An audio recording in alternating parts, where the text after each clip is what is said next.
I'm Old Sneelock. Welcome to another episode of Old Sneelock's Workshop. I'm back working on the treadle grinder again.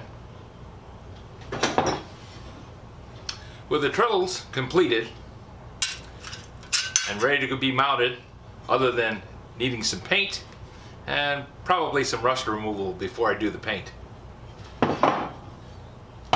The basic frame of the grinder is done. I still need to make bearings. And bearings are kind of a funny issue on this grinder. It originally came with these. Now this bearing still has the balls in it, but it's really worn out.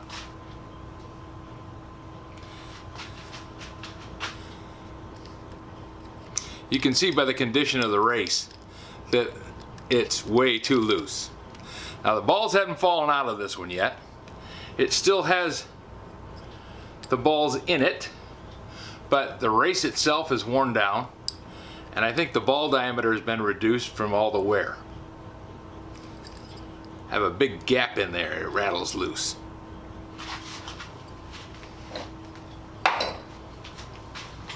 The one for the other side, well, the race is still on the shaft, but this is the housing, there's no bearing balls left in it. The bearing has definitely lost its little marbles.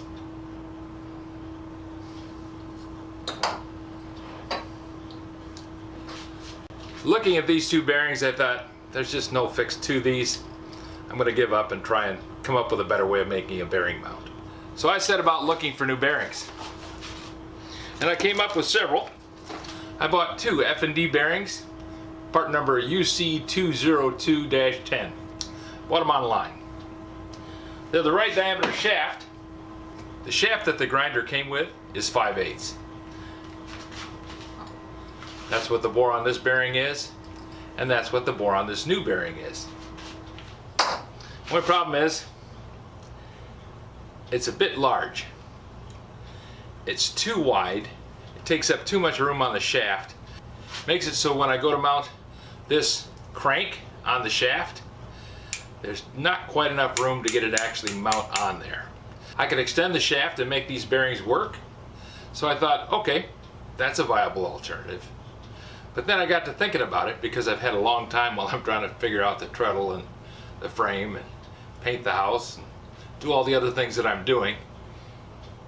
I don't like this. It just doesn't look right. Even though I came up with some bearing mounts from Tractor Supply, I bought these without taking this with me. It's a little bit too small of a bearing mount for this bearing. I thought about trimming off the bearing itself because this bearing doesn't have any way to lock the inner race onto the shaft. I thought I could probably get by with that. So if I trim this down, I could make it thinner, I could mount the cranks on the end of the shaft, and it would work. But it just didn't seem right. It felt like a kludge, because it was one. So I went down to Bearing Services here in Kalamazoo, and I bought a bearing from RB Tech. It's RBI Bearing Incorporated, and it's a part number R10-2RS. Much smaller bearing. I'm not going to take it out of the packaging, but it's a much smaller bearing.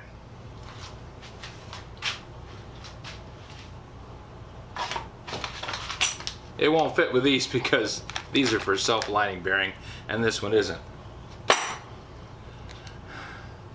I thought these will work. I could just take a piece of 1/4-inch plate, press this in there, mount it to the frame, and we'll be good. And if push comes to shove, this is my backup plan.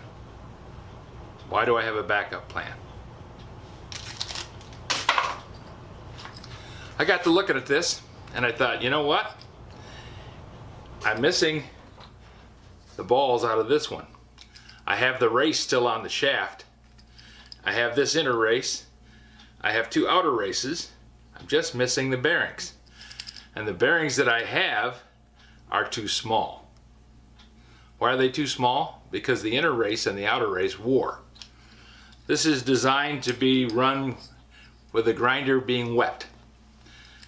And these get left outside. People put them out as decorations. Ridiculous thing to do with a perfectly useful tool. But they do it anyways. So these bearings rusted. And because every kid comes along and wants to run it, they did get moved, but they never got lubed. So the rust wore away, the bearings rolled, the rust got knocked off, the bearings got looser and looser and looser, the bearing balls fell out of it. So out of all this conglomeration of bearings, I thought, I wonder if I could just replace the balls on this bearing housing. So I went looking, and I have some bearing race balls,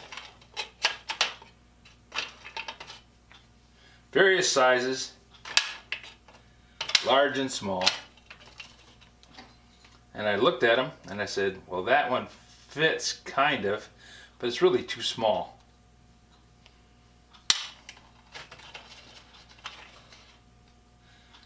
This one fits the race, even the worn part.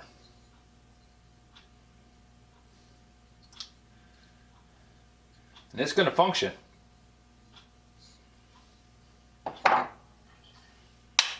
Okay, but can I get it in there?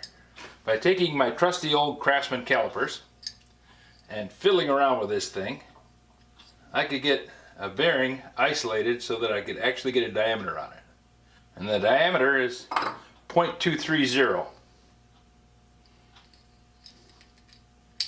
20 thousandths under a quarter inch.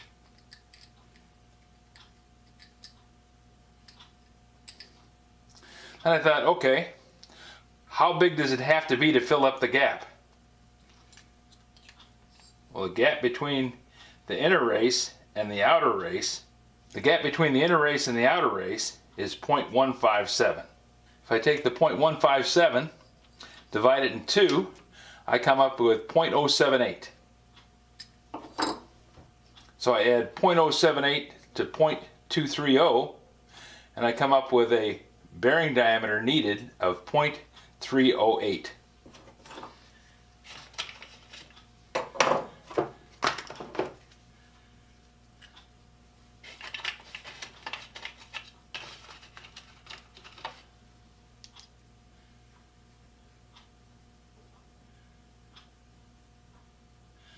.308 comes awfully close to a 5/16 ball.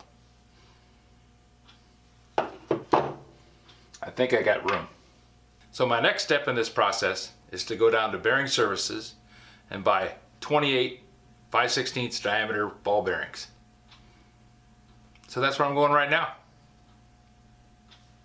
If you have any suggestions for a new video, questions about today's video, or any of the other videos on the channel, just drop a note in the comments. You know, I read them all. Thanks for watching.